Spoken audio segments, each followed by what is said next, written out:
নাম কি? আমার নাম রিজিয়া সুলতানা গো। রুহুল আমিন মোল্লা, হাই হ্যালো আসসালামু আলাইকুম। ওপো কেমন আছেন? আলহামদুলিল্লাহ ভালো আছি, তুমি কেমন আছো বলো? বাসার সবাই আলহামদুলিল্লাহ ভালো আছে গো। তুমি কেমন আছো? কমেন্ট ডিলিট করছো তোমরা, বুঝতেই পারছি না।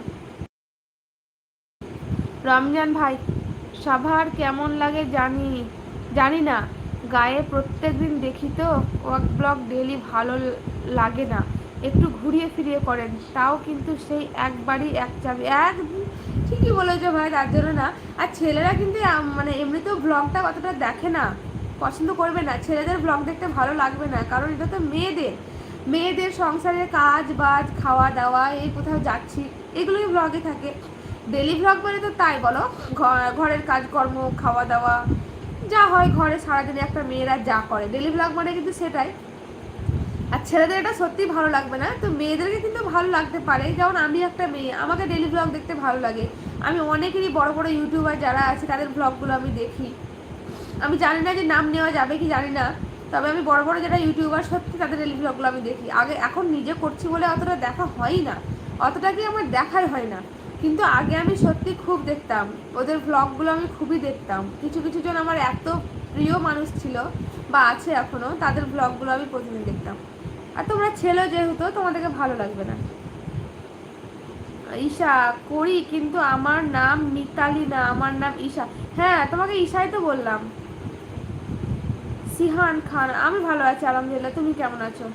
হ্যাঁ আশরাফ, আমি বিবাহিত, আমার একটা মেয়ে আছে। রুটি অ্যান্ড তরকা, আচ্ছা বোন, খুব ভালো। হ্যাঁ আমাদের বাড়ির সবাই ভালো আছে।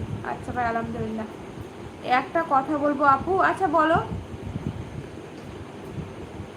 সিহান আপনি কি করেন? আমি কিছু করি না গো, ঘরে থাকি। আমার নাম রিজিয়া সুলতানা, রুহুল আমিন, আমার নাম রিজিয়া সুলতানা। এইগুলোতে মানুষ একটু দেখতে থাকেন, পরে আবার একদম। তো কি ধরনের তোমরা দেখতে চাও ভিডিও বলো একটু, তোমরাও আমাকে একটু আইডিয়া দাও, তাহলে আমি সেই হিসাবে করার চেষ্টা করব। আর ট্রাভেলের যদি বলো, তাহলে আমি তো বাইরে কোথাও ঘুরে বেড়াই না, যদি বলো তো তোমরা বলো আমাকে একটু আইডিয়া দাও। যেমন একটা কিচেনের চ্যানেল আছে, ওখানে তো রান্নার ভিডিও শেয়ার করি। আর এখানে বলো তোমরা যে আমি কি দিলে ভালো হয়, আমি তোমাদের কাছে জানতে চাইছি, আমি সেইভাবেই করবো। হ্যাঁ আমি ব্লগ করি, তো তোমরা দেখবে তবেই তো।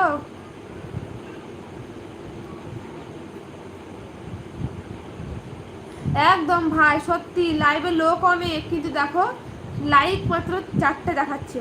তো সবাইকে বলছি প্লিজ, তোমরা ভিডিওগুলো দেখছো তেমনি একটু লাইকও করে দাও দয়া করে, যেমন কমেন্ট করছো তেমনি একটা করে প্লিজ সবাই লাইক দিয়ে দাও।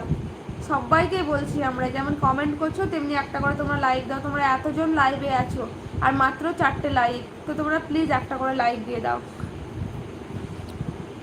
অজিত, আপনি কি বাংলাদেশি? না গো, আমি ইন্ডিয়ান। আপু আমরা কি আপু, আমার দেখতে ভালো লাগছে আপনার ব্লগ। তাই বোন, তুমি তো মেয়ে, তোমাকে ভালো লাগবে, সংসারের কাজ বাজ ঘরে সব কিছু। আর আমার রমজান ভাই ছেলে তো, ওকে ভালো লাগবে না। মাসুম মোল্লা, তোমাকে খুব সুন্দর লাগছে, ধন্যবাদ গো। মাশাল্লাহ, আপনি বিবাহিত? হ্যাঁ আমি বিবাহিত। না বাংলাতে বলো, হিন্দিতে বলো, ইংলিশ হয়তো ভুলভাল হয়ে যেতে পারে। মানে একদম পারি না তাও বলবো না, আর খুব ভালো পারি সেটাও বলবো না। হ্যাঁ আপু তুমি বং পোস্ত দেখো? আগে দেখতাম গো, এখন আর দেখি না। না আমি বাংলাদেশি নয়, আমি ইন্ডিয়ান। না আমি নেকাব পড়িনি গো। বাড়ি ইন্ডিয়াতে, বীরভূম। না বাংলাদেশে নয়, ইন্ডিয়ার। হুসেন মোল্লা, হাই হ্যালো আসসালামু আলাইকুম। না নাম্বার দেওয়া যাবে না। আশরাফ সাফারউদ্দিন, নাম্বার দেওয়া যাবে না। Where you from? I am Andhra Pradesh. আমি ইন্ডিয়ার ওয়েস্ট বেঙ্গল। বোন দুপুরে লাইভে আসতে পারিনি, তার কারণ কালকের ব্লগটা দেখলে তোমরা অবশ্যই বুঝতে পারবে। কালকের ব্লগটা তোমরা অবশ্যই দেখো, তাহলে বুঝতে পারবে আমি দুপুরে কেন লাইভটা করতে পারিনি। আমি বলবো না এখানে। আচ্ছা তোমার সুইট আপু কেন আসেনি? বনু মামুনি, তার জন্য। বাট আপনার লাইভ জয়েন করার জন্য ওয়েট করেছিলাম। আচ্ছা বোন, এই যে তোমরা বলছো যে আমার লাইভের জন্য তোমরা ওয়েট করছিলে, এটা আমার শুনতে